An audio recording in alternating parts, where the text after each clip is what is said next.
Ал енді ең қызықты сұрақтардың бірі шығар, қандай жағдайда сақтандыру төленбейді? Өйткені көп сұрақ осыған байланысты болады екен. Сақтандыру компания қай кезде төлемейді? Ең біріншіден жүргізуші мас болған кезде, ДТП болған кезде, манағы жүргізуші куәлігі болмаса, және де обязательно страховкада жол апатынан мысалы ерекше қосымшалар бар, ол соғыс кезінде немесе дауыл апат кезінде төленбейді.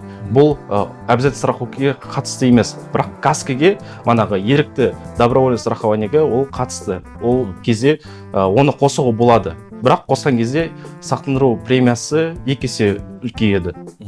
Біз жаңа айтып тұрғанымыз ол яғни табиғаттық апаттар ма? Иә, табиғаттық ағаш құлау, иә, мысалы. Форс-мажорный обстоятельства ол манағы соғыс кезінде немесе ағаш құлаған кезде ураган, град болса, мана мысалы Астанада 2-3 ай бұрын град болды, иә? Град болды, бір 100 ба 200 машина зардап шекті. Оларға кімде каска болды, соларға сақтандыру компания төледі, машинасы ремонттап, ақшасын төледі. Ал обязательно страховкада ол кезде төлемейді. Олар өз қалтасынан төлейді ремонтты. Ал мысал ретінде мен жүргізушімін, яғни көлік иесімін, менде сақтандыру бар. Мен мысалға басқа адамға көлік жүргізуге бере аламын ба? Бірақ машинада отырсам.